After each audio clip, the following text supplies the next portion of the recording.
बहुत समय पहले की बात है, जब पृथ्वी और चांद पहली बार मिले थे।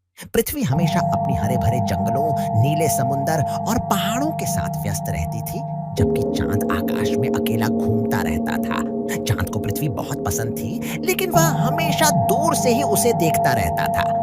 एक दिन चांद ने अपने दिल की बात पृथ्वी से कह दी, मैं हमेशा तुम्हारे पास आना चाहता हूँ, लेकिन मुझे यह नहीं पता कि मैं तुम्हारे पास कैसे आ सकता हूँ। पृथ्वी हंसते हुए बोली, तुम तो मेरे पास हो ही, हम दोनों हमेशा एक दूसरे के साथ हैं, बस तुम मुझे आकाश से दिखते हो। चांद ने यह सुना और बहुत खुश हुआ। फिर पृथ्वी ने चांद से पूछा, तुम आकाश में अकेले क्यों रहते हो? क्या तुम अकेले नहीं महसूस करते? चांद ने जवाब दिया, मुझे कभी अकेलापन महसूस नहीं होता, क्योंकि मैं हमेशा तुमसे दूर से बात करता हूँ। मगर कभी-कभी मुझे लगता है कि हम एक दूसरे के पास होते तो कितना अच्छा होता। पृथ्वी को यह बात बहुत प्यारी लगी और उसने चांद से कहा, क्या तुम चाहोगे कि हम हर दिन एक साथ समय बिताएं?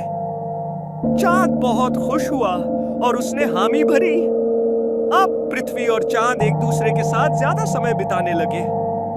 चांद रात को पृथ्वी के पास आता और दोनों आकाश में चमकते हुए साथ रहते। पृथ्वी ने चांद को अपनी खूबसूरत सागर की लहरों, हरे भरे जंगलों और चमकीले शहरों के बारे में बताया। चांद ने पृथ्वी को आकाश से दूर दूर तक की जुगनू जैसी चमकदार तारे और इंद्रधनुषों के रंग दिखाए। लेकिन एक दिन आकाश में एक बड़ा तूफान आया और चांद अचानक बहुत दूर चला गया। पृथ्वी बहुत उदास हो गई। अब चांद मुझे कैसे देखेगा, उसने सोचा। वह चांद के बिना अकेला महसूस करने लगा। फिर पृथ्वी ने सोचा, अगर मैं चांद को अपना सबसे अच्छा दोस्त मानती हूँ, तो मुझे यह समझना होगा कि कभी-कभी हम एक दूसरे से दूर होते हुए भी एक दूसरे के साथ होते हैं।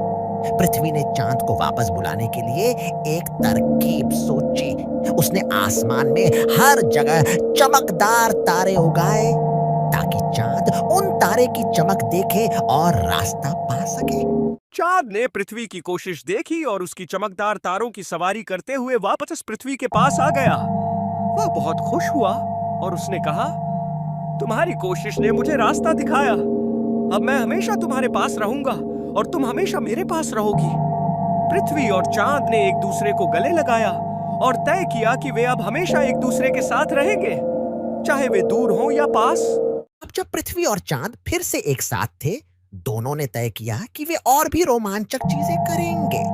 चांद ने पृथ्वी से कहा, मैंने सुना है कि तुम कि तुम सूरज से गर्मी लेती हो और उसकी रोशनी से चमकती हो। क्या तुम मुझे सूरज से मिलवा सकती हो? पृथ्वी मुस्कुराई और बोली, सूरज से मिलने का तो तुम एक दिन जरूर आओगे, लेकिन आज रात को मैं तुम्हें एक नई जगह दिखाऊंगी। पृथ्वी ने चांद को एक ऐसी जगह दिखाने की योजना बनाई जहां आकाश में रंग बिरंगे बादल छाए रहते थे। ये बादल पूरे आकाश को रंगीन बना देते थे। चांद के लिए यह दृश्य बहुत ही अद्भुत था। उसने देखा कि कैसे पृथ्वी का जीवन अपने रंगों और चमक के साथ एक दूसरे से जुड़ा हुआ था। कुछ दिन बाद पृथ्वी और चांद ने एक नई यात्रा शुरू की। उन्होंने सोचा कि क्यों न वे मिलकर एक दूसरे के सबसे अच्छे दोस्त बनकर और भी नई जगहों का पता लगाएं। चांद ने पृथ्वी से पूछा, क्या तुम मुझे वह जगह दिखाओगी जहां हर समय रात रहती है? पृथ्वी ने कहा, यह बहुत दिलचस्प होगा। मैं तुम्हें अपनी दुनिया की सबसे अंधेरी और रहस्यमयी जगह दिखाऊंगी। वे दोनों मिलकर एक ऐसी जगह पहुंचे जहां हमेशा रात थी। यह जगह थी सुनसान वादियों की। यहाँ अजीब अजीब आवाजें आती थीं और कभी-कभी तारे भी धीरे-धीरे बुझ जाते थे। चांद ने बहुत सी पुरानी कहानियां सुनी थी, लेकिन यह जगह इतनी शांत थी कि उसे समझ नहीं आ रहा था कि क्या हो रहा था।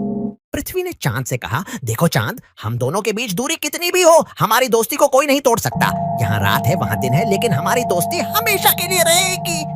चांद ने सिर झुकाया और कहा, तुम सही कह रही हो, मेरे पास आकाश और समय है, लेकिन जो सच्चा मित्र होता है वो सच्चाई और प्यार देता है। तुम हमेशा मेरी मित्र बनी रहोगी, चाहे मैं कहीं भी जाऊं। वे दोनों एक दूसरे के साथ समय बिताते हुए समझ गए कि सच्चे दोस्त कभी अकेले नहीं होते, क्योंकि उनका दिल हमेशा एक दूसरे के साथ होता है।